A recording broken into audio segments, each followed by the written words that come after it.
Technology, was someone done? All right, fine. Okay, so we're going to learn something a little bit different. I mean, connected to this week's parsha, but it's going to be. We're going to talk about. We say that Pinchas is Elio. Pinchas is little Elio. That even though really you should say Elio is Pinchas, right? Elio lived after Pinchas. So what do you say? Pinchas or Elio? Okay, so the Arizal says that the shoyrish of the neshama of Pinchas comes from Elio, but Elio Navi is Pinchas Elio.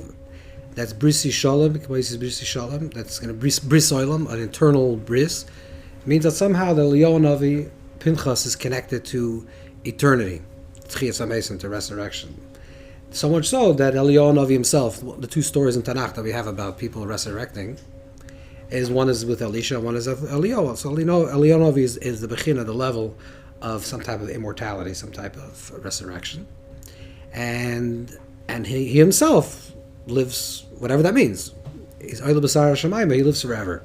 He's eternal, and we'll see that he doesn't live in.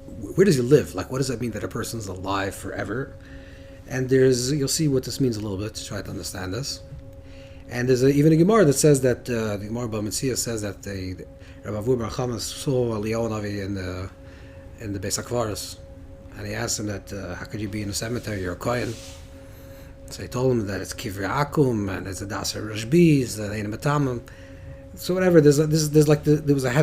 Had real repercussions. The fact that he was like alive thousands of years later. What does that mean? So we're going to talk about a little bit what is Tchias HaMesim. What is this idea of resurrection? Why is it relevant? Why is it important? Why is it one of the fundamentals? One of the Yud Gimel Ikrim, one of the principles of faith according to the Rambam. And what does it actually mean? What does it actually mean? And why? Like why?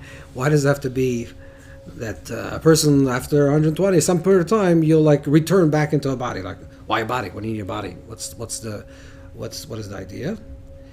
So we're going to go through a little from the Rishonim, and also, which is another very simple question is, when you say that a person will be resurrected, they'll be Tchias HaMesim, the question is like, which you?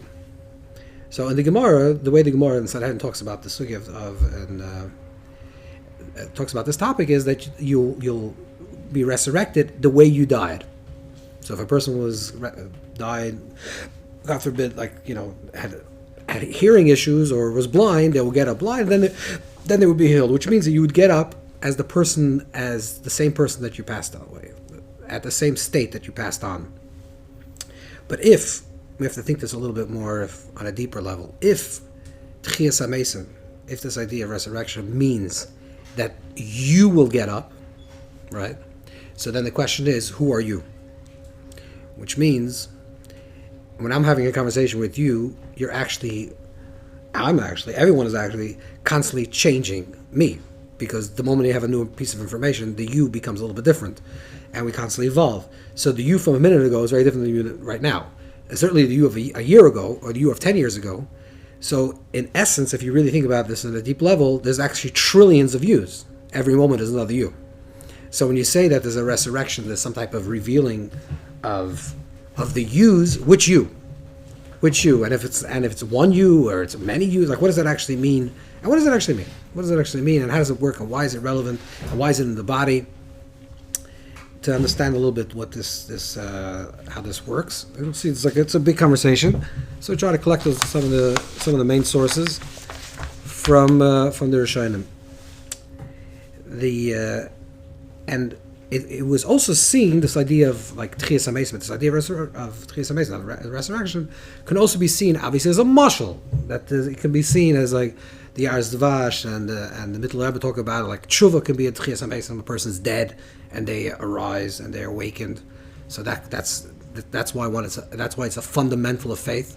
Fundamental of faith is that death is just a temporary state, that everything can be revived. That's what I said. Like the Arizal talks about. Avudraham brings also that when you say Mechayim Mesim, the 5 times that you say Mechayim Mesim when you make the bracha, in the bracha itself, the 3 times represents resurrection of nature. That you see that there's a dead tree and then it awakens. A person's sick and then they become healthy, and then total resurrection, which means that this idea of that you're looking in the world and you're seeing that things that seem dormant all of a sudden become alive. That's a very strong idea of faith.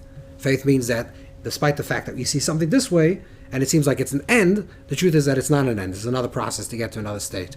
So this is a fundamental idea. So when you say a person does tshuva, like, okay, that's a form of Chiyas HaMeisim also.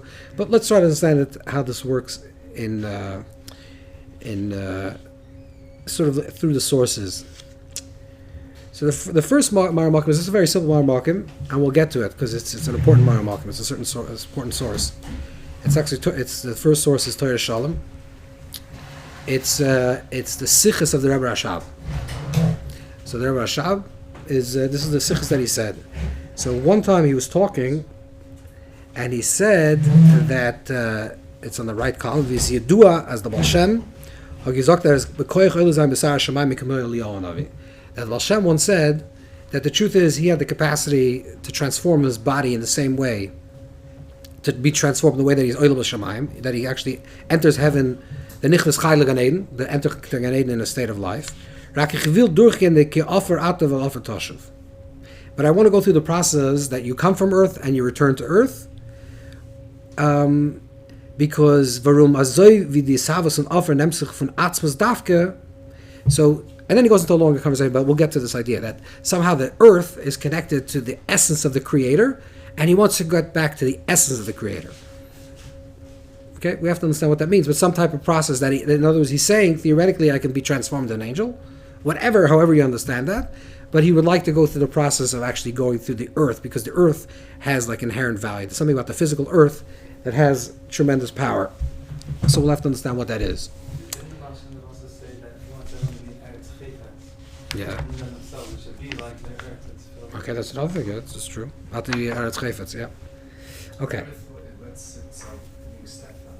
We're going to talk about. We have to talk about the earth is. We have to scratch the surface first. Okay. So the first thing to understand is a little bit. It's going to be a little like something different, but you'll see it's going to be connected ultimately when we get to this place. There's something that is talked about in the Zohar. It's talked about in the Kisari. It's talked about, and then later a lot of the Mekubalim talk about this idea. And a big source will be the Avodas HaKodesh from Meir and Gabbai.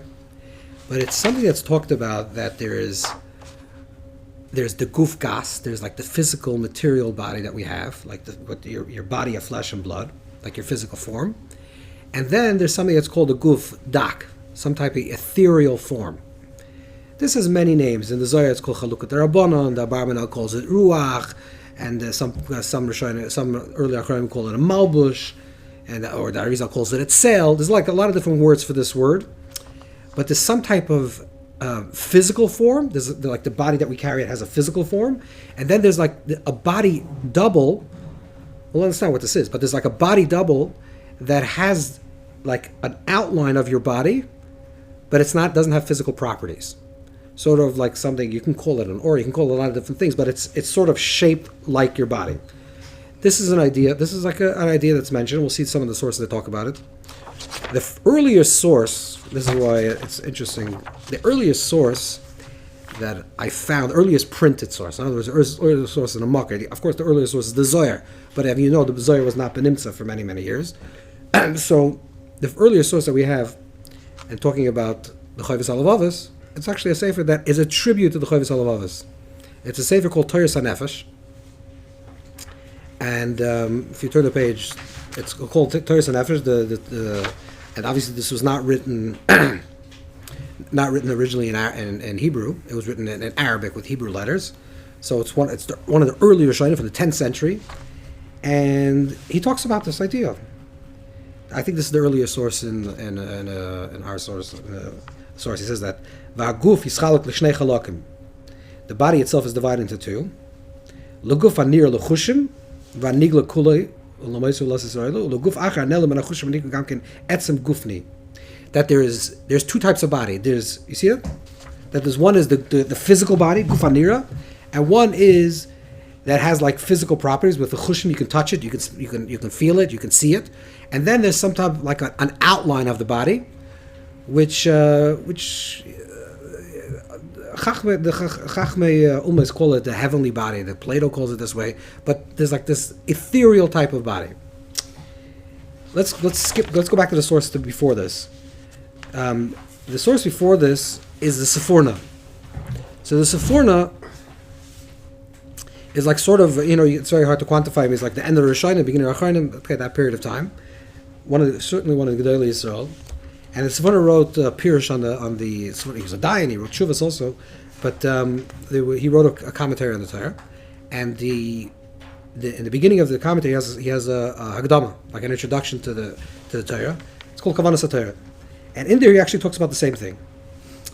If you look in the left column, Perek Hey, he says, Kei neshamas hatzadikim, neshamas hatzadikim means elevated souls. Take of achri moisim gufam, yilbishu b'bigdei yesha beguf toyer v'zach. They actually enter into this refined, pure form, bois anguzman, and they receive pleasure in this body, in this body type. It's a very interesting thing what he's saying. He's saying is that in order for a person, the consciousness of a being, to transition from bodily form to disembodied form, you can't go from minakatza lakatza. You can't go from one extreme to the other extreme. So the process of Gan Eden, the process of what happens after 120, is that a person enters into another form of life. They enter into their other body, into the gufdak, because they're familiar with this gufdak, because it actually has the same, it contains the same shape and form of them. They're able to remain there for a period of time until they can drop that as well. So it's a process in order to get to a place that's completely disembodied, that the neshama, the soul, goes into this gufdak, and then eventually, so it goes from a gufgas to gufdak. Then sitting in the gufdak for a period of time, it doesn't say how long, then it can be transitioned to let go of the gufdak, and then it can enter into a pure state of pure consciousness without having a body. So it's a transitional state. Now, who creates this, and how does this create? What is this body made out of? Okay, so you'll say there's a physical form. I can tell you what that is. My physical form is I have blood, and I have veins, and I have arteries. I can touch it, I can smell it, I can feel it. I know what this is.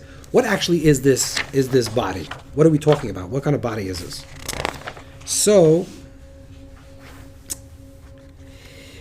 if you look at the following source, which is from the Avodas HaKodesh.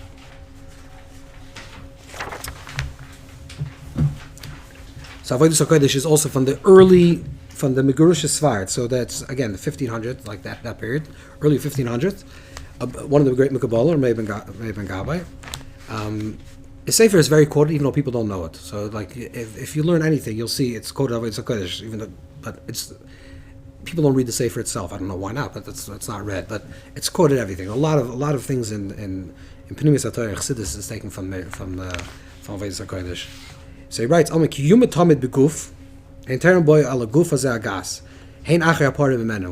to explain this idea, but this he says two things. It says that this gufdak exists before the creation of the body and after the creation of the body. So we know, for example, the Gemara says that some people just learn Yavamas. The Gemara says a few times that Mashiach will not come until Asher Tichel Kol Neshama Shebegufim, until all the neshamas from the bodies will become embodied. What is Kol Neshama Shebegufim? So Tosfos says that there's an oitzer of neshamas nikra gufim. There's an oitzer of neshamas that are called body. What does it mean that there's a storage house of souls that are called body? What does that mean? That means like this, that there is, let's peel it like this. There's a certain way of your being, even before you are. There's an essence that precedes existence, right? This is a very big conversation, whether existence precedes essence or essence precedes existence. Do we say tabula rasa? In other words, is a person born with a blank slate, or is a person born with character traits? Right? When you say essence precedes existence, it means that there's a certain way that you are even before you become Certainly when you become a body, but even before you become a God. Let's say when you become it, right when you're born, there's a certain way you're born with that. Because of that, you're conditioned to certain ways, which means you have a certain capacity of your intellect. Therefore, your intellect is let's say, drawn to these type of ideas. Some person is more emotional, so they have an emotional capacity. Some people less emotional. I'm just talking about genetically, like on a physical level, physiological level. There's already a person. You're not born. Not everyone's born equal. I'm sorry, not everyone's born the same. People are born. You see, you have two children that you have raised them different, and they have already a character. This character is on a physical level, but the reason why a person has these particular physical traits, is because really on a neshama level, on a soul level, these are the traits that have to become revealed in this world.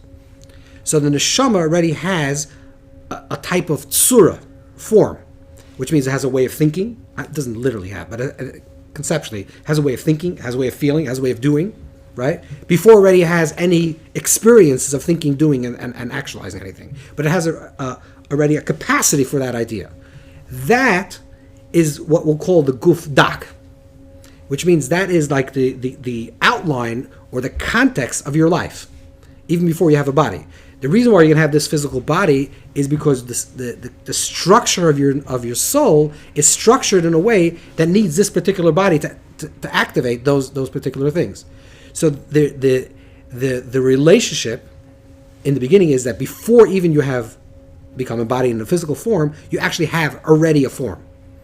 In the Rishonim, there's a lot of conversation about this topic. This is pre-birth. For example, I once saw that they printed from the Baal HaRekeach, from Lezer Germaiza, they printed a sefer called Seder Razia, and he brings like this interesting mystical stories. He said that there was once a guy, there was a bacher that fell in love with a girl, and the girl was not matim for him really. It wouldn't make any sense. It was for all levels, and the parents were very very upset. So he writes a story. He said that it's not sheker achem, have layof. It didn't have all the things, and they came to the, and he says that. He says this boy is just living out already a wedding that he had in the Guvdak reality. He was already married to this person. Now you're trying to mess things around. It's not going to work. This person was already married in their spiritual space, which means there's a character trait that these people are attracted to each other that transcends what you would think logic or any other observation. So this is like a pre-birth conditioning. Then when a person lives, then you have thoughts, feelings, experiences. Then the relationship with your guf dak becomes symbiotic. Symbiotic means become reciprocal. You receive from it and you actually give to it. In other words, the reason why you are a particular way of being, the way you stand, the way you smile, the way you think, not the thoughts itself, but the way you think, the way you feel, is because of the imprint of the guf dak. Now you're in a guf gas, you're in a physical form, that you have the capacity, actually the brain, to actually start thinking. Now, every time you have a thought, a feeling, an experience, it's projected into your guf dak. So everything that surrounds you, this guf dak that actually surrounds your body, contains your totality of yourself. Every single thing. This is people call it a morphic field, whatever. It's not relevant what other names could be, but this is actually on a Kabbalistic level, on a deep level. This is actually what the guf dak is. You're following? So you receive from it, and then you imprint onto it. So you're actually giving and receiving from this body. After 120. So what does the Sephorah say? After 120, your physical form drops. When your physical form drops, now you enter into your ethereal form. What does it mean you enter into that form? Now you're in the place of all your thought, feelings, and actions. Right? You're in that space. So therefore you can be nidun. There's an evaluation, because every single thought, every single word, every single action you did is actually imprinted on this guf dak. Now you enter the guf dak. Your consciousness is now present with the guf dak. Therefore, actually, people that are even in the world, people talk about this going through a near-death experience. I don't know if you're familiar with this whole genre of literature, but if people go through a near-death experience and speak about that, they feel like they died, and they feel like they went into like another type of body, and their body is watching their body. If this is assuming this is a true experience, this is actually what they're experiencing. They enter into the guf dak, and they have the consciousness of the guf dak, and their guf dak, this ethereal body, is looking at the guf gas, right? So you enter into that form. The Gemara that says, famously, you're going to learn in Kesuvas, the Gemara says that Rebbe used to come home Erev Shabbos and make kiddush for his family, And obviously they used to be Yoitza Kiddush, so this is a problem. He's obviously Rebbe was in the grave. They buried him. So what's pshat?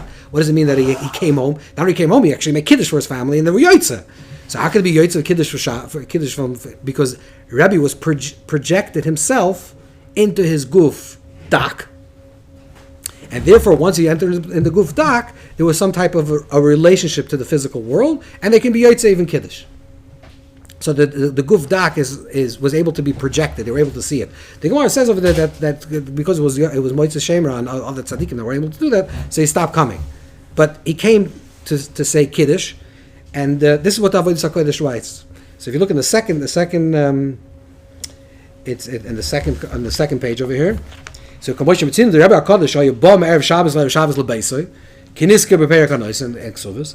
Kobi Shabbos asal beis. Hu be shimsha asal of Shabbos kar okay. Given the Shabbos shuloi asal shloitz lazal tzadikim.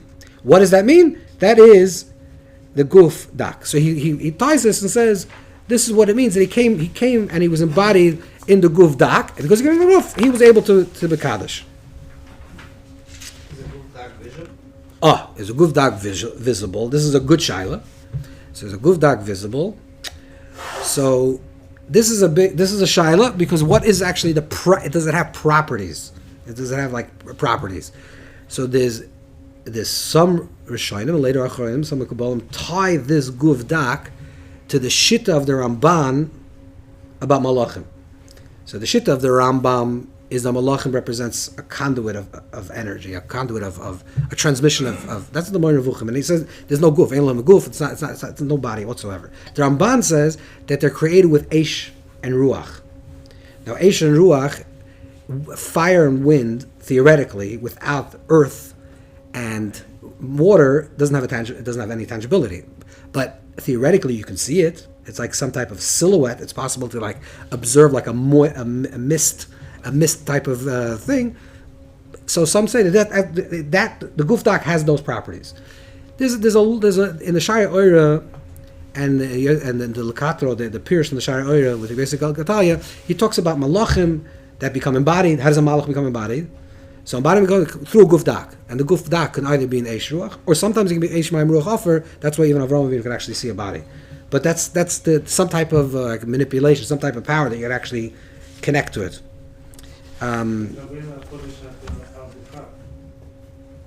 So the fire and the wind held the cup. I don't know. First of all, how do you have to hold the cup? You have to touch the cup. I don't know. You have to hold the cup. He spoke. I mean, they were able to see him. Okay. The next source is from Nishmas Chaim. This is from Menashe ben Yisrael. That he also brings this idea about the guf dak. And okay, this he just brings down this arichas. It's you see, it says over there, Medas Rashbi. This is the same on the first column. V'nimshul kolam Mekubalim. All the Mekubalim followed the opinion of the Zohar. Shekol and Sham is koydim sheyed olam mislapshim begufim b'diyukim she'asal la'aman b'olam haza. That they actually enter fully into this body, and before they come into this world, they already enter into the guf dak. Then so there's a so the Sephora talks about the transition from the physical form to the spiritual form, then to pure spirituality after 120. But it also works in reverse. In other words, in order for the neshama to become embodied, it first has to become embodied in the guf dak. After a period of time being embodied in the guf dak, in this ethereal type of body, it can become embodied then into complete physical form. So the transition is that, right? So the body that they're going to stand doesn't mean the physical form. There's no physicality in spirituality, but it means the form, the construct of that idea. This is also found. One of the sources actually found is found in Rabbeinu Bechai. This is mamish from the earlier Shayna, the Talmud of the Ramban. So he tines in Bereshis where it says Yaakov in Olam. It's the last line. The last line on the right column. Ach nisher kain begufu benefesh. Aguf hazeh guf hasheni.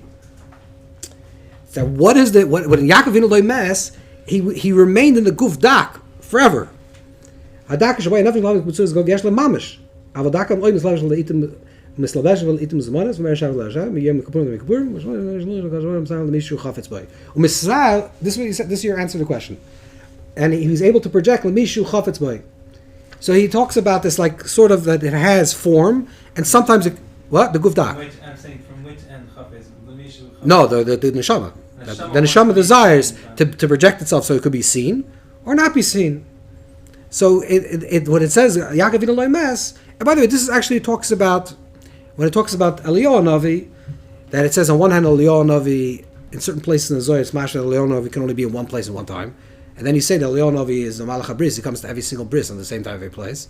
So in Sifrei Chassidus it says that it's talking about Eliyahu Navi as a gufdak that's only projected in one place. Eliyahu Navi as a nitzal Navi that could be mar in many different places. It's a spark of him. It's not him. But if he was mislabish, in other words, the consciousness fully of Eliyahu Navi becomes embodied, then it can only be in one particular place. So here you have actually a makar already from the earlier Rishonim. But he says Yeshli Mamash. Yeah, that's the mamish. The mamish is that the eish ruach. If he's calling it The eish ruach. Guf Sheni, That's then near. That's not Mamash. That's he's following the shita of the Ramban. He's a Talmud of the Ramban. He's following the same shita. The next marker is also a very interesting marker where he talks. It's a Shus and Say. This is also not a famous sefer, so I just print you the shar block to see what it is.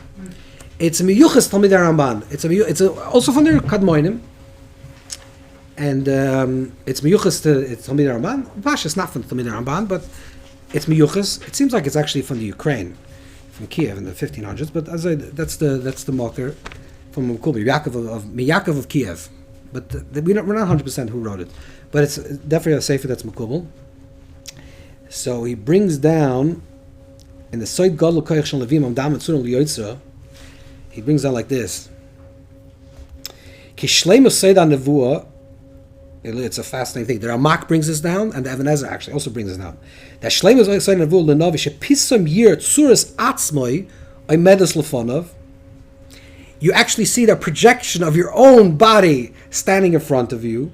Vishachas atzmoi, v'yir tzuras atzmoi lefilmederzom megeres lo yasidus. That the tzuras atzmoi, your own form speaks to you. You're actually having a conversation between your guf gas and your guf dak. What it means the guf dak? The guf dak is actually the koyach of the koyach ruchni. So it contains all the wisdom and it contains you. So if you enter in something like a trance state, there's I call it doppelhanger, whatever. There's like an English word for this also, doppelhanger. Where you actually, it's unfortunately people who have an illness they actually do the same thing. They actually see themselves. They can see some type of schizophrenia. We actually see your double speaking to yourself. It could be an illness or it could be novi. It can be actually true or it can be psychotic. And there's always a very fine line, obviously. But there's a nevuah is that a person actually sees. That's what they used to call the novim. They used to call them Meshugai bad. It's not. There was a reason for that. Because it's not normal. In other words, it's not a normal thing. But you actually see the tzur of the form of your own body, and it actually talks to you, and it's megedes loisidus. Shemadam atzur liyotza means madam atzur liyotza, and actually they can see that their form. The Ramak in Oyoker actually talks about this also. In the Pardes he brings this down. The same idea that you're actually having a conversation with your own guf dak, your own ethereal form that's actually talking back to you. What? Yeah, this is the Shemay and the Medaber. There's a listener and a hearer. The same person is actually listening and hearing, right? The Navi, the Navi is hearing himself saying this Asidus. This is some type of. Then the other marker is where it's what is something some people call, for lack of a better word, called astral projection, which means that what does that mean? That means that not only is this gufdak your surrounding, but if you have a integration, if there's a complete integration between the way you're living and the way you're supposed to be living, meaning the guf dak is the quality of how your life should unfold. The guf gas is how you actually live your life, right? But if there's a shleimus between these two forms, there's a possibility that a person can actually project his own form into another place. He can take his own guf dak and actually place it into a different location. So it's by location. It can be one place physically, and you can actually project your thing. This is actually a mocker, and it's brought down to Menoi Zav. It's brought down from Reb Zisha. A Meiser Reb Zisha. He saw it once. He saw that he's carrying a tray, and the Noy Melech is on the tray. He saw that there was Shiur Michael Shaloi, that there was some type of shirayim from his brother. That he was able to see his brother projected to him. His brother was alive in a different place, but he was perceiving him, and he was able to perceive a silhouette of his entire brother. It brings on in Immortality in the bottom. That's what it means. That there's a possibility to actually project that into a different location. So this is one form, important to understand, that when we talk about Yaakov Avinu Loi Mes, and a person's Lichil Olam, and Eliyahu Navi lives forever, what we're actually talking about is in this Guf Dak, according to this Rishonim. Yosef saw Tzuras Yaakov. So Tzuras Yaakov, yeah. Could be it's the same thing. Yeah, so it could be. But this is the idea. You see the person, and it's a projection. But by the way, the Dus HaChalon is actually very good, because it's like a sort of, he sees it in like a, it's not a clear, yeah. It's like a ruach. Not Bechaloin, not Chaloim. Bechaloin. Yeah, it's Zoch. It's a silhouette of a character. This is why the Yaris Vash writes, the Yanis Abishis writes, that after a person passes on, you have to cover the mirrors. You know why you cover the mirrors? For this Inyan. For this Inyan, for covering the mirrors, because there could be. He writes it. He's the source. He's the marker. Yeah. Correct. The Guf Dak might see its own form. Then it can be projected in some type of form, and then it'll have like a chalois of being present. What? The Dmus. Yeah. But it could be like the picture. That's the image. It's like sort of like a picture of something, like a chaloin through like a reflection. Yeah. Okay, so this is one form of body. Like the body has the physical body, and then there's like this more ethereal like body, and has very strong. Huh? Every person can do. If you're on the level of if you're a tzaddik, you're asking, could they, or potentially, Avada. You have to be an integrated person. A tzaddik is whatever a tzaddik is. You have to be in a level that you're actually you're living your potential. But who you're meant to be and how you are is exactly alike. That the Guf Dak and the Guf Gas are actually aligned. Usually that's a tzaddik. What? Everyone has a Guf Gas. What do you mean? Once you pass down. Yeah. If you come back to your Guf Dak. Yeah. And project itself. Yeah. That's already the natural form that it comes. If it does come into the physical world, yeah. If it comes out of the physical world, no. But every neshama after 120 goes into the Guf Dak. We didn't touch yet the big topics. Let's try to see if we have time for this. Now comes the idea of the big machlokes Rishonim is there's Gan Eden, which is after 120.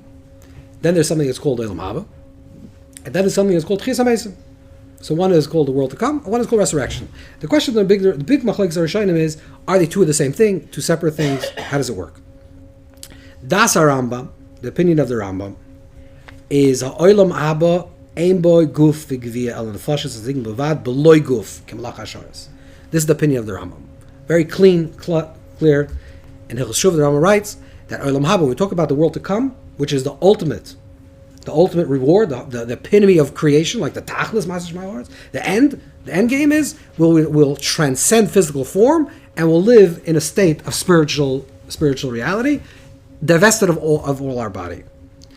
Not only that, but if you look in the Igeres, in the Chuvas, in the Igeres Chis HaMesim, which Igeres Chis HaMesim, if you know, there was a lot of, you don't have to, you can look in the Ravid over here. The Ravid has a lot of hard things to say about the Rambam.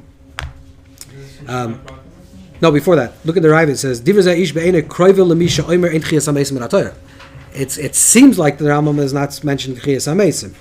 It seems like the Rambam is ignoring the whole idea of Chis HaMesim, resurrection. This was a very famous thing that people wrote about the Rambam. That they wrote him a letter, and the Rambam wrote a long letter to defend his opinion and what he meant by this. What does he mean because the Rambam doesn't talk about it so clearly, especially in Hilchos Malachim and Malchasayim, at the end of the Rambam, when he talks about Mashiach. And he says that most of those things are a mashal. Gori Zev and Kevish is a mashal, etc. So he doesn't talk about Chis HaMesim, but the Rambam at Chis HaMesim defends his opinion. What does he say? Is that it works is that the souls that return back into the body, they'll have birth and they'll eventually die. That means there'll be a time of resurrection of Chis HaMesim. After Tchias HaMesim, after the time of resurrection, everyone's going to die. The population of humanity will die out.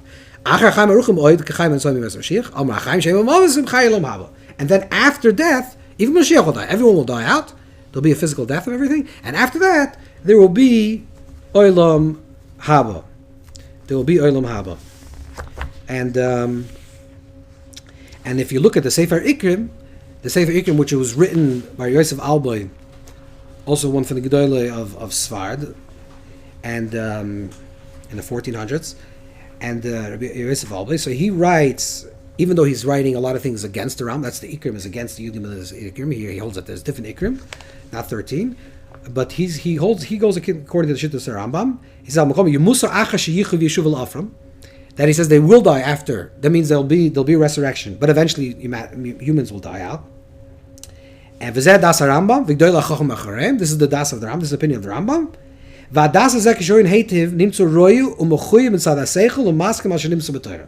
He says that if you really think about this is the way it makes sense according to logic, and it's masking. It's also consistent with what it says in the Torah.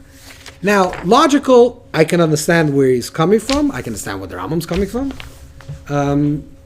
because if, and according to the Rambam, the highest person is an intellectual, right? That the Rambam says that the whole world is created for that one Chacham Echad, and everyone else is serving the Chacham Echad. That's that. The highest epitome to the Rambam is Dveikus to the Rambam is Sichli, is a Dveikus Sichli. So according to the Rambam, if that's the Tachlis, so okay, so then why would you need a body? The body is there. Is just Shalom. When the Rambam writes in Ilchus Deis that you have to eat healthy and sleep, etc., he says you Shalom, so you can be Ovid Hashem. You can be Maskal Skolas to think. But according to the Rambam, everything's the highest levels is the intellect, is be Davik in Seichel. So why would you have a body? So the argument that Seichel makes sense. It's Maskal Torah, but the Ramban and many of the Gedolei Rishonim argue, and later in the Chassidus, it goes with according. It says that there's a psak. The Chassidim that the Baal Shem paskin like the Ramban. That the psak was like the Ramban. But what does the Ramban say? The Ramban writes in Shar Gemul, Kol Eil Advarim B'Urim She'Olam Habba Amor Kol B'Chomakin Ein Olam Neshamis. It's not Olam Neshamis. You should know that it's not Olam Neshamis. It's not spiritual. It's not just a world of souls. But it's the world that will be renewed in a new way after the resurrection, and then there'll be Olam Habba. Olam Habba means in the state where it'll be in the shamas and a guf. So it's the same world. But in a higher dimension, different, in the same world and in a body. We're going to see why we need a body. The Rambam was going to say that. This will show you that this opinion of the Ramban is also the opinion of some of the other great Rishonim. For example, Reb Sadia Gaon. In this Shtickle Maimar Shvi talks about Tchias HaMeisim, he talks about Leo, he talks about Ben Atzarfis, which is a Leo Navi Tchias HaMeisim. But then he says, Av Oisa Sheyichi B'zmana Yeshua, Harei Mesiris Golselanu Shem Lo Yemusu. The Messiah, we have a tradition. The Reb Sadia Gaon says the tradition is that there won't be death, and that's the same opinion also of the Rosh Hashanah.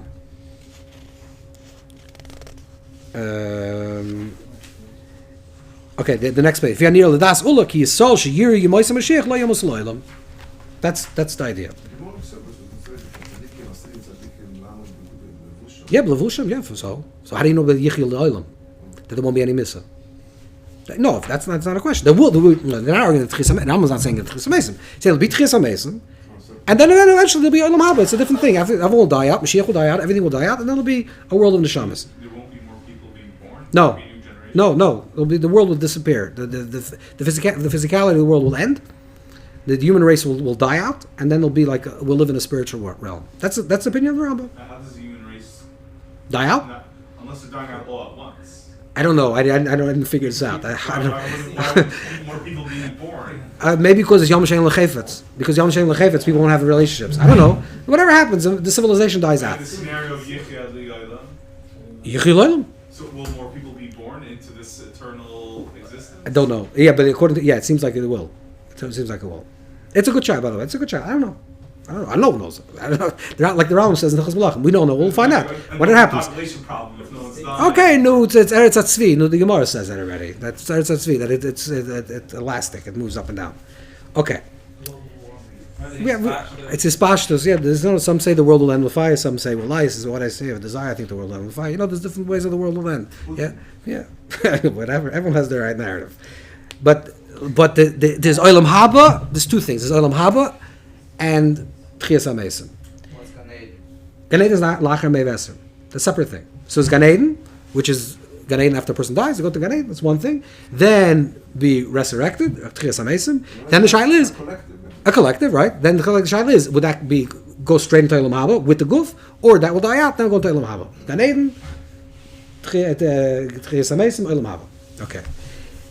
So there's Yisoy L'Chsidis that the Alter Rebbe brings down. It's brought down in many things, but here it's a little clear that the Alter Rebbe says that the chiluk between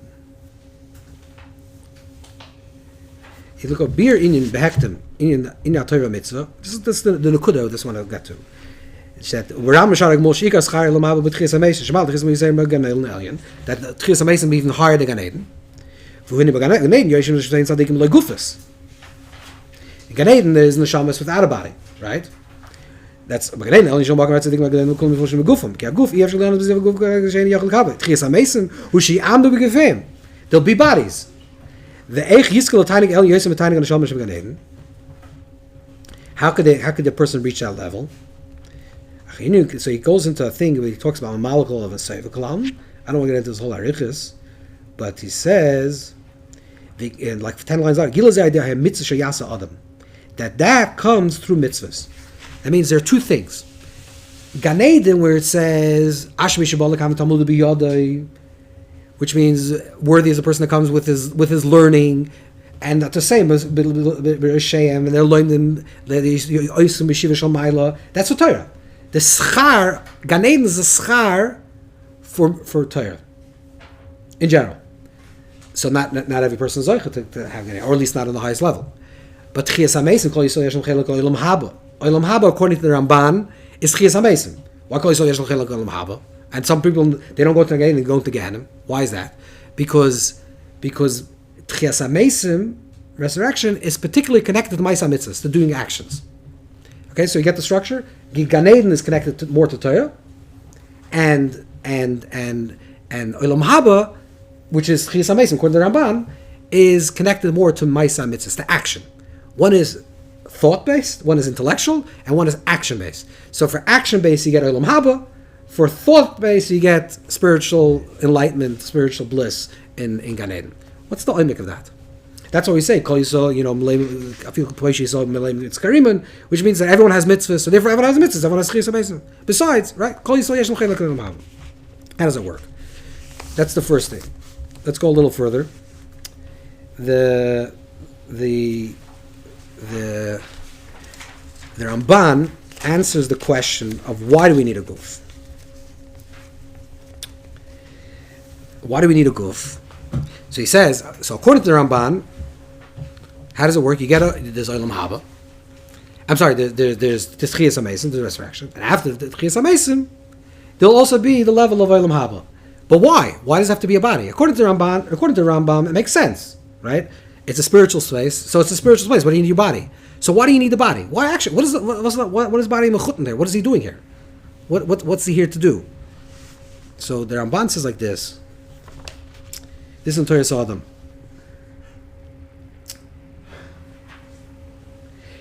Look, when a person doesn't have to eat anymore, doesn't have to drink anymore, so why does it? Why it's poil rik? It doesn't function for anything. So why is there a body? So why does there have to be a body? This is what the Ramban is asking. He's asking a question on his own opinion, right? If I say it has to be a body, why is there a body? Isn't that in essence asking what's the purpose of Tchias HaMesim? No, that's another question. That could be another question. Say Tchias HaMesim is a schar.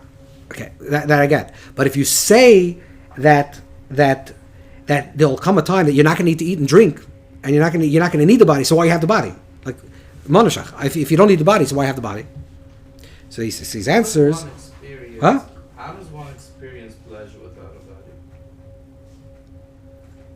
a body? You're talking about the mind. I don't know. But you understand, if you're learning something, I'll just give an example. I mean, obviously, you have physical properties, you have a brain. But if you're learning something, if you're eating something, you have physical pleasure. Let's say you're learning something, or you're feeling love. Is that a physical thing? It's a mental thing. Without a body, That's what you say. Yeah, it's possible without a body. The body is the medium that allows you to have this experience, but the experience itself is actually an experience that is bodiless. Of course, we don't understand what that means because we have a body, so everything's identified with our body. But the most Is the gufdak the intermediate? no, it's not going to have a Neshama gufdak. and the- It's not going to have a gufdak either. It's not going to have. That's a good question, but it's not going to have. What's not going to have the Habba? In Olam Habba, it's going to have the gufgas. He says yesh b'soides hamukim. That's what he says. The answer from the Ramban is that it's soides hamukim. That's the reason. The soides hamukim. That's the. So it doesn't explain. There's a big secret here. The body has to exist. It's a soid amuk. We're going to try to understand what the soid amuk is very quickly because we're running a little late. But very quickly we'll go through. In the Beis Elikim, which is the next Mar Malkim. So there's two nekudas that I want to bring up from this Mar Malkim. There's one is Beis Elikim is from the Mabit, Moshe Mitrani, one of the famous Rabbanim that lived in Tzvas in the time of the Arizal, time of the Ramak, time of the Beis of Cairo. Huh? Is there Ramak's Yortzeit? When? Oh, das ist doch. We mamish have such siyat nishmaya that we always mention a Yortzeit. Okay, so. That he writes. He also wrote a sefer called Beis Elikim, which is like, as I say, a sefer like on Kabbalah and philosophy. So he writes over there that one of the reasons that there needs to be a body, if you look at the next page, that the reason why there has to be Olam Habba in the body is because what got you to that place? The body is the one that got you there. The body, you're saying that the body got you to such a place, such a higher elevation. So what do you mean now you discard the body? I mean, if the schar is for the mitzvah that you did in the body, so then the body has to receive the reward.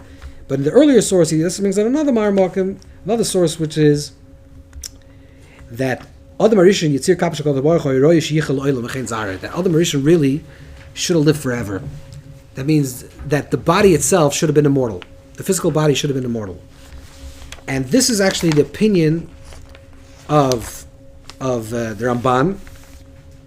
And this is and also the opinion that the Ramban writes cryptically, but Rabbeinu Bechaya writes this more clearly. So he says, "Al medivra azal haMekubalim pi neviim." That there's a Masorah from the Mekubalim from the Prophet, from the Neviim. She molech shechat chayil lo'olam. Ani amarti elikim atam bnei adam kulchem.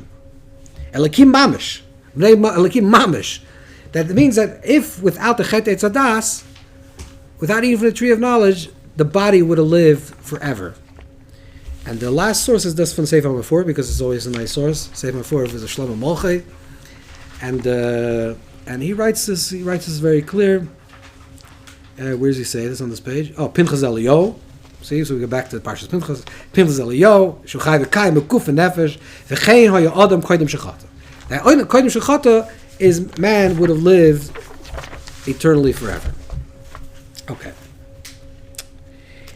And the last Marmokim is from Avodas HaKodesh, and Lama Tiyad Lona Torah Gdosh Agmul Aruchni Achar Mavis Kimitava Torah Los Zalm Kim Nitzach Chish Mavis. I'm sorry. Okay. Elachet Mem Zushini Teva Gonas Kimitava Los Chaim Lasia. Kamisa Tivis Loila Tam Ki Kol Mitzvah, and he goes on to explain Va'chachem Be'emes Amam Mitu Rabbeinu Agol Ramban Ke'ena Kol Atava. But the truth is that a man should have lived forever. The body should have lived forever. What does this mean? Okay, this is the shaila that we have now. So we're finally at the crux, but we have a big shaila. Like so why do we need the body? Which body gets up, and everything else? Like what's the tachlis? Why do we need it? What's the body? So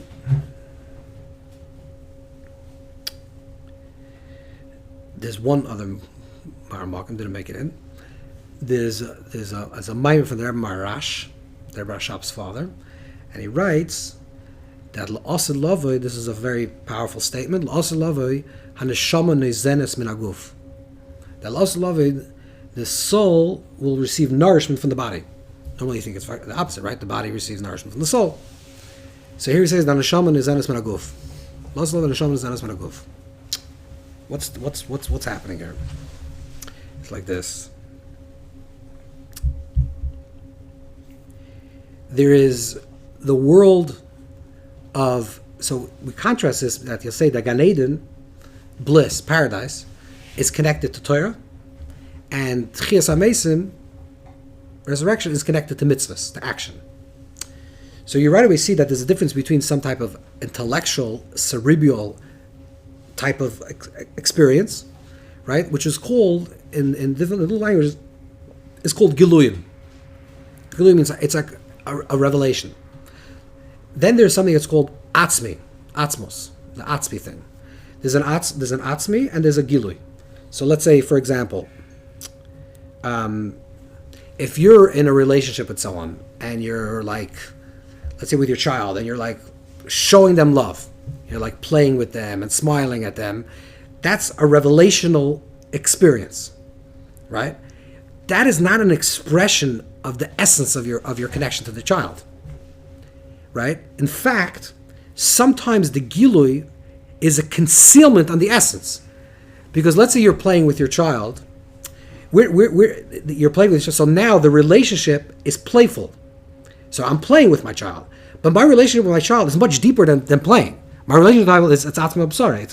It comes from me. I care about my child like as I care for my life in itself.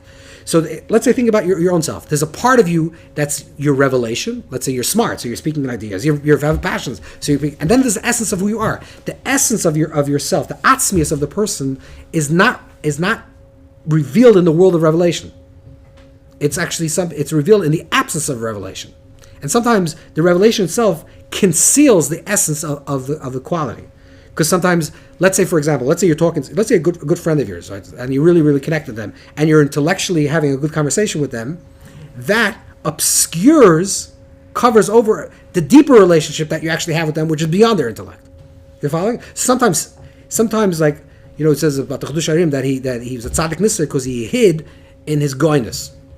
Because sometimes what you're revealing is actually is a concealment. Right, you're revealing a certain talent, a certain trait, but what's really occurring is that you're holding for yourself something that's actually even deeper, and the deepest thing cannot be revealed. It's an impossibility of revelation, even to yourself. It just is. Okay, so in the difference between Torah and mitzvahs is that Torah is connected to the world of revelation. It's a gilui, it's a seichel, it's a revelation of Hashem's presence. It's a revelation of a gishmak, and it's whatever. But there's a tainug, there's a revealing of a seichel, of an intellect. In the world of giluyim, the effect of the giluyim is to have, if I do this action, the effect is the revealing of that action in its fullest form. So Gan Eden is the experience of Torah. When I have the world of Gilui, then I experience all the Giluyim that I experienced throughout life. And now it becomes disembodied. I can have the full experience of the disembodied experience of the full understanding. This is what it means. This is what the oimik would mean. It's Sember Sheim and Loim Torah. That's what it actually means. They're basking in the joy of the experience and the timing of the experience of the wisdom, right? So that's the Giluyim. Mitzvahs, the Maisa mitzvah itself. Now there's a reason for a mitzvah, and a mitzvah has an essential reason. But this is the language of the Alter Rebbe. If there's another structure is that mitzvahs misyachsis el atzmos. That mitzvahs are identified with atzmos. Because a ma'isa mitzvah, if I tell you I need you to chop wood, that's not a revelation in our relationship. It's a doing in our relationship. If I tell you I need you to put on tefillin. Now I understand that tefillin has a oimik and a roichev, and it has a lot of understanding, and there's a richness to it. That's the geluim of the mitzvahs. But the actual ma'isa mitzvah is dry. It's actually doesn't have the revelation, right? It's the absence of the revelation. A person can do a mitzvah. I forget if you need mitzvah tzichin kavanah, tzichin kavanah, but let's say minimal kavanah. A person puts on mitzvah, doesn't understand what they're doing, but they're doing the ma'isa mitzvah. They're doing the action. They're doing the action. It's demonstrating, I don't want to say revealing, but it's demonstrating an inherent connection, an atzmistic connection. Like, let's just say this, like if you bring it down thousands of levels, taking out the garbage for your wife is actually more important than bringing flowers. Because bringing flowers is a revelation of your okay, you feel good, it's nice flowers. Taking out the garbage is like, who wants to take out the garbage? But if you do that, you're doing something. It's an atzmistika thing. It's not a giludika thing. It's not exciting. It's not, oh wow, you're such a nice guy. You give me flowers. No, I'm just taking out the garbage.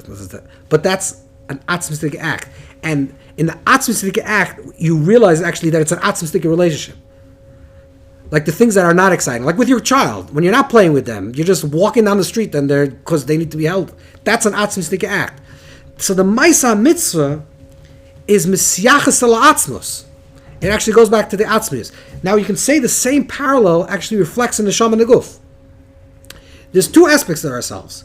There's the part of ourselves which is the gilui, where there's v'hipach l'apon nishmas chayim, Hashem to reveal Himself, Hashem's presence in our life, which is the soul, the animating aspect of ourselves. That's where we see alakus. The body is actually a physical body. It's a physical. Like, everyone looks the same. Everyone has the same thing. But you say guf l'hoin kadishin, that there's a sacredness there's a kedusha in the body, or the bechira is dafka specifically in the body. Of Atu is actually in the body, because that's saying in the place where actually there's no gilui, there's no revelation. It's all the same. That's where there's an inherent connection. So in the physical form is connect the physical body. This is the soid amuk. This is the physical. Besides the form, which means the structure of the body represents a certain type of relation. You have chesed and gvur, the right and left hand, etc. All the body is the embodiment of the spheres. But the idea of physicality, in a way, that the physicality of something is actually a higher connection to a revelational experience. Let's just say it in a different way. The koyach ein soifius, the koyach of the infinite koyach of Hashem, the revelation of Hashem's presence, which is revealed in Torah and miracles and things that are supernatural, is pale in comparison to the essence of Hashem. If we could say these words, the essence of it, and the essence of Hashem is not revealed because it cannot be revealed. So what is it? Where do you see it? You see it, dafka and gashmis. Something that doesn't have a revelation, that's where it's expressed. The Eibush is a boira. So the Eibush is a boira in the shamas, boira in the nefashos rabbis. It creates the shamas. When it's a creation of the shama, it's a gilui. If it's a gilui, then it's a relationship of a revelation. So therefore, it's Torah. But when it's a revelation of which is deeper than the revelation, so where do you see the koyach abchir, which is the koyach atzmi? Right, something that's I can choose this way, I can choose that way. Where do you see the highest level of dafka in the guf? Dafka specifically in the body, because in the body that has the atzmistika thing. You're following the parallel. So when you say that the why is Olam Habba dafka in the body, because that's where Olam Habba is the highest connection, even higher than a gilui. Of course, it's also a gilui, but it's higher than a gilui. Because it's higher than a gilui, it has to be specifically in the body, because if it's only in the shama, then it's in the place of giluim. It's the place of revelation. Now let's get back into the body itself. So what are the Mekubalim are saying, what the Ramban is saying, and the Avodah Kodesh, and all these Rishonim are saying, that the body is immortal. Well, not the body is immortal, the body is a creation. So what does it mean is immortal? Saying like this. There's the world in the body itself, if you can hold this for a second. In the body itself, you say that there's the etzem luz, right? There's the luz, and the luz is eternal. What does it mean that it's eternal? Within the body itself, there's the revealing of the body, the hands, the feet, the extremities of the body, the ktsavas of the body, and then there's the nakuda of the body, the essence of the body. The essence of the body is eternal. It's not a revelation. Revelation is a koyach oir. Oir means that there's a moir. Light means that there's a source of light, and that's a revelation. If the oil is connected to the moir, so the oil is a revealing of the light. So the oil is moving this way, and it goes into Tatzilus, the Bria, it's different worlds, and you're revealing different oil. But then there's the Atzmius, where the Moker HaMoir, the source of the moir, the Atzmius doesn't have Ktsovis, right? It doesn't have revelations. The Atzmius is actually, where is that Atzmius expressed? Dafka in the Guf. Where in the Guf? If you go even more B'oimek, in the part of the Guf that doesn't have Ktsovis, doesn't have dimensions. What's the part of the other dimensions? The Etzem Luz. So the Etzem Luz is actually Nitzchi, because it's connected to Atzmus. So this is why it says in Svarim that L'achar Me'o Esem, a person that's a tzaddik, their body will be preserved for a longer period of time. The Moav Shemesh, so they can write what's Shemesh will write. What's pshat? Why is that? Because they become an Etzem Luz, which means they become Atzmius. If you become Atzmius, you're Nitzchi. Because Atzmius is always Nitzchi. The definition of Atzmi is that it wasn't. There's no haschala. That's the definition of atzmi. Atzmi means something doesn't have a beginning, something doesn't have an end. It always just is. It's eternal. So if eternity has to be expressed, The only place where eternity can be expressed is in the essence of physicality, in the essence of the body, which maintains the eternity of the experience. So, Adam Rishon Kodim Achet, what does it say? Kodim Achet, he was connected to that Nekudah. He was connected to that point. Since he was connected to the point, of course he was eternal. So it was manifest, and his entire body became eternal. La'achar Achet, sin only affects the extremities of self. Right? It's not who you are. A chet, when a person sins, you don't say that a person is a sinner, you say that a person did a sin. Pshat is that Neshama is not to be Tahir, is always Tahir. The essence of myself is always pure. I can do things, which means it's like a lavush. It's like it's a garment. I put on this garment, this thought, this feeling, this emotion, this action. These are put on garments that become on top of me. But the essence of myself is always pure. The essence of myself is always eternal. The essence of myself is more immortal. It's Kodim Achet. The only thing that happens, the difference between Kodim Achet and Achar Achet, after and before, is that Kodim Achet, they were living in that place, that Nekudah, so therefore living in the place in Nekudah. At that point, they were immortal, they were eternal, because they were part of the eternity of the Atzmius, which is always eternal, always was, always will be. Once they connected to Olam HaGiluyim, what did they do in the Chet Eitzadas? They started connecting to the world of pleasure. They started seeing things. Oh, that's a nice thing. That tastes good. They separated themselves from the world of Achdus. They separated the world of Achdus. They experienced death because their external body had to just fall apart. Because now they entered the world of extremities. They entered the world of duality. They entered the world of separation. So they died. It's own. Doesn't mean it's not. The day that they're going to eat, they're going to die. It's not a punishment. It's a fact. If you're going to live in the world of external, you're going to be external. If you're external, you die. That's the definition of external. It means that it started somewhere and it ends somewhere. So if you were born, you're going to die. The moment they enter the world of the external world, of the world of the senses, where they were tapping the senses, they entered the world of death. And so and that's the oimek. That's what Tchias HaMeisim is. Now getting back to the oimek of this pshat is Mansbach, same thing. So what is Tchias HaMeisim? Tchias HaMeisim means, when you say what will get up, so the Gemara says, they get up and this, but what does it actually mean? Every single you will get up. It's a word from the lesson, but it's a gewaldige word. What's that? Every single you. If you say that you, the etzem of you is in present now, present the moment later, present the moment, the essence of you, that essence of you has to be revealed. So what happens in Moshe Mashiach? What happens to Tchias HaMeisim? Tchias HaMeisim is the time when time, this is why Yom She'en L'Chefetz, time the days that doesn't have a chefetz. What does it mean? It's when time stops flowing from past, present, and future. When time just becomes a revelation of the Nekudah of time. Just like there's a Nekudah of being, there's a Nekudah of time. Time, with the way it flows, there's a past, there's a present, there's a future. But time in its essence is the Nekudah of the Hoiva. If it's a Nekudah, the Nekudah is the eternal moment. If it becomes revealed the eternal moment, so what becomes revealed? Everything. Tchias HaMeisim is not one you that becomes revealed. In the Nekudah of Zman, everything is ready now. All of history, every single thing that ever happened and will happen is right now. But we live in the world of time where there is separation, past, present, and future. So therefore, because of the past, present, and future, the old me dies, or the new me was born, and the old me dies, and that's the way things work. But when there will become a revealing of the Nekudah of Zman, the Nekudah, the point of time, when it becomes revealing the point of time, there will be revealing of the essence of the time. The essence of the time calls all the everything. So what becomes revealed? Everything. So trillions of you become revealed. How does that work? I don't know. I can't give you it's a quantum idea. It's obviously, but it's a shoyish. It's a very deep thing about how we think about time. That we think about time as flow of time, which is the world of ksavis, of separation, past, present, and future.